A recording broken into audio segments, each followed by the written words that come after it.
Hello students, আজকে আমি তোমাদের সপ্তর্ষি স্যার তোমাদেরকে আজকে সনেট নাম্বার 18টা shall I compare thee to a summer's day এই সনেটটা ডিটেলসে পড়াবো এবং লাইন বাই লাইন তোমাদের এক্সপ্লেন করে দেবো। কিন্তু এই সনেটে যাওয়ার আগে আমি প্রথমেই শেক্সপিয়ার সম্বন্ধে তোমাদেরকে একটু ব্রিফলি ইন্ট্রোডিউস করে নিই। ঠিক আছে, যে who was Shakespeare and what was he famous for. তো Shakespeare was born on April 23rd, 1564 and had died on April 23rd, 1616. ঠিক আছে, so he was famous as a play right, যেটা আমরা সবাই জানি সে প্লে রাইট হিসেবে খুব famous ছিল। But apart from being a play right he was also known as a poet বা also renowned as a poet. He was also renowned as a poet and এতটাই সে renowned ছিল that he was also call the bird of Avon. ঠিক আছে, তাকে আমরা bird of Avon বলেও জানি। ঠিক আছে, because he was also call the England's national poet and the bird of Avon, যেটা আমরা শেক্সপিয়ার খ্যাত ছিল খুব এই বার্ড অফ অ্যাভন নামে।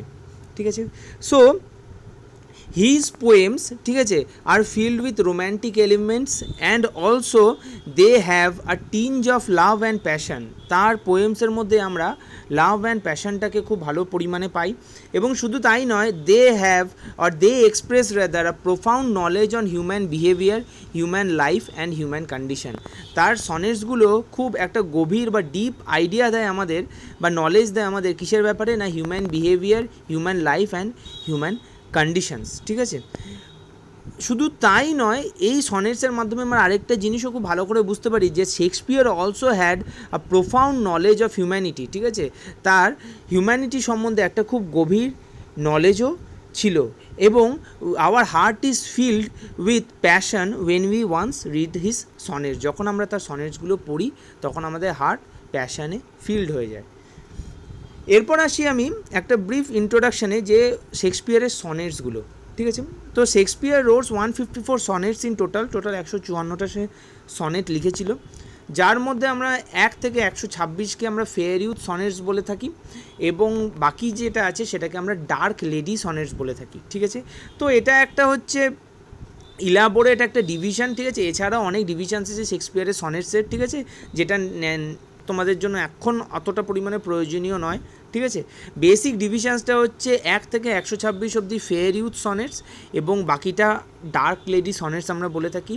নাও why is this called fair youth sonnets? যেহেতু সনেট নাম্বার 18 ফেয়ার ইউথ সনেটসের মধ্যে পড়ছে, তাই জন্য ফেয়ার ইউথ সনেটসটা নিয়ে আমি একটু ডিটেলসে ডিসকাস করব।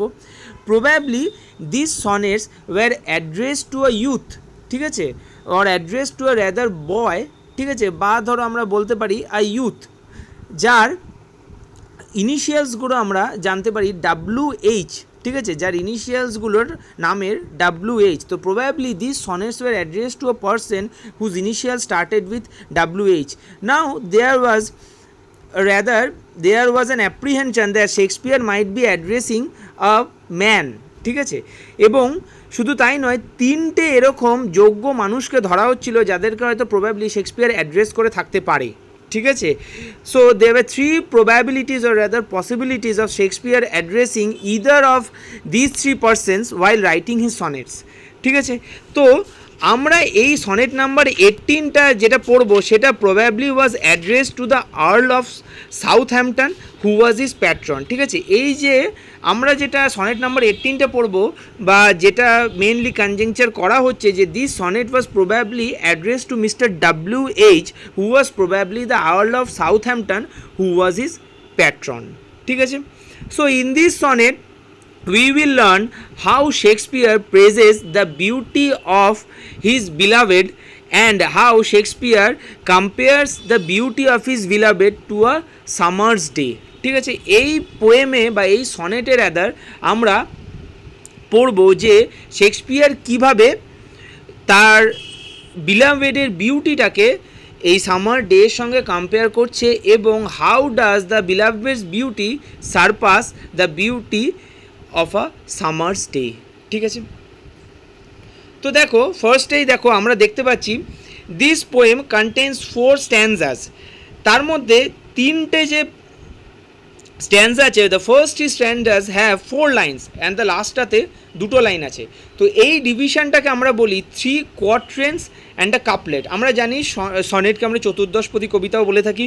আর 14 লাইন পোয়েম, ঠিক আছে, যার মধ্যে এখানে দেখতে পাচ্ছি it is divided into 3 quatrains and a couplet. Quatrain is consist of 4 lines, তো আমরা দেখি 3টে কোয়াট্রেন আছে, এক একটাতে 4টে করে লাইন আছে, and a couplet, couplet means 2, তো লাস্টের লাইনটা ইটস আ কাপলেট। তো এখানে আমরা স্ট্যান্জা প্যাটার্নটা দেখতে পাচ্ছি, it's 3 quatrains and a couplet, ঠিক আছে। তো দেখো এবার আমি ডাইরেক্টলি পোয়েমে যাচ্ছি, ঠিক আছে। Shall I compare thee to a summer's day, thee means you বা তুমি, ঠিক আছে, দি মিন্স ইউ, ঠিক আছে, দিকে আমরা বলি ইউ বা তুমি, ঠিক আছে, আমি এখানে লিখে দিচ্ছি দি মিন্স হচ্ছে কি ইউ, ঠিক আছে, বা তুমি। তো shall I compare thee to a summer's day, ঠিক আছে, এটা একটা রেটোরিক্যাল কোয়েশ্চেন বলি, এই জিনিস কোয়েশ্চেন্সগুলোকে আমরা বলি রেটোরিক্যাল কোয়েশ্চেন্স, ঠিক আছে। তো shall I compare thee to a summer's day, thou art more lovely and more temperate, ঠিক আছে। তো Shakespeare is questioning whether he should compare the beauty of his beloved to a summer's day. তো Shakespeare question করছে যে তার তার বিলাভেডের বিউটিকে summer ডের বিউটির সঙ্গে কম্পেয়ার করাটা ঠিক হবে নাকি। তারপরে বলছে thou art more lovely and more temperate, তারপরে সে নিজেই বলছে যে thou art more lovely and more temperate, thou means you, that means you are more lovely and more temperate, বা যে তুমি কি, তুমি হচ্ছে আরও লাভলি আর আরও temperate. Rough winds do shake the darling birds of May and summer's lease had all too short a date, ঠিক আছে। তো কি বলছে, ফার্স্টে বলছে যে the beloved's beauty is temperate and more lovely than that of a summer's day. তারপরে কি বলছে, rough winds do shake the darling birds of May, ঠিক মানে actually the summer compared here is not the summer that we experience in India or in the tropical countries, but rather this is the summer that they experience in England and those countries, ঠিক আছে। তো এইখানে সামারটা দেখো বলছে rough winds do shake the darling birds of May, বলছে সামারের ওখানে সামারের রাদার ঠিক হয় কী হয়, প্রচুর রাফ উইন্ডস আসে, এবং দোজ রাফ উইন্ডস কী করে in the month of May they shake the beautiful birds, যে ফুলের কুড়িগুলো ফার্স্ট ব্লুম করার জন্য গাছে আসে সেগুলোকে কি করে যায়, নাড়িয়ে দেয় বা রেদার সামটাইমস ফেলেও দেয়। And summer's lease had all too short a date, এবং ওখানে সামারটা কি, ওখানে সামারটা হচ্ছে খুব ক্ষণস্থায়ী, ঠিক আছে। লিজ মানে জেনারেলি আমরা বলছি টাইম পিরিয়ডকে এখানে বলছে, তো এখানে কি হচ্ছে সামারের টাইম পিরিয়ডটা খুব শর্ট, ঠিক আছে। তো কি বলছে দেখতে পাচ্ছি আমরা ফার্স্ট স্ট্যান্জাতে কি বলছে যে the poet first questions that whether he should compare the beauty of his beloved to that of a summer's day, তারপরে সে নিজেই বলছে যে তুমি সামারের ডের থেকে অনেক বেশি লাভলি আর অনেক বেশি টেম্পারেট বা gentle. Rough winds do shake the darling birds of মে, কেন, কারণ সামার ডে তো অতটা টেম্পারেট নয়, কেন, কারণ এখানে প্রচুর রাফ উইন্ডস ওড়ে, এবং সেই রাফ উইন্ডসগুলো উড়ে কী করে, যে ফুলের কুড়িগুলো আসে সেই ফুলের কুড়িগুলো কি মে মাসে যে ফুলের কুড়িগুলো আসে প্রথম তাদেরকে নাড়িয়ে দেয়। And summer's lease had all too short a date, এবং সামারের সময় পিরিয়ডটা খুবই ক্ষণস্থায়ী, ঠিক আছে। Sometimes too hot the eye of heaven shines, ঠিক আছে। আমরা একটা জিনিস বলে রাখি এখানে, this poem has many personifications, ঠিক আছে। আমরা পার্সনিফিকেশন হচ্ছে একটা ফিগার অফ স্পিচ, যেখানে একটা ইনঅ্যানিমেট অবজেক্টকে একটা অ্যানিমেট অবজেক্টের সঙ্গে তুলনা করা হয়। দেখো আমরা এখানে বলছি rough winds do shake the darling birds of মে, এখানে রাফ উইন্ডসটাকে পার্সনিফাই করা হয়েছে। আমরা কিছুকে নাড়িয়ে দিতে পারি, ঠিক আছে, এটা নাড়ানোটা বা কিছুকে ঝাঁকিয়ে দেওয়াটা that is a human attribute, ঠিক আছে, এটা একটা হিউম্যান ক্যারেক্টারিস্টিক, কিন্তু এখানে এই রাফ উইন্ডসকে একটা হিউম্যান ক্যারেক্টারিস্টিক দেওয়া হয়েছে, ঠিক আছে। So here rough winds is personified, ঠিক আছে।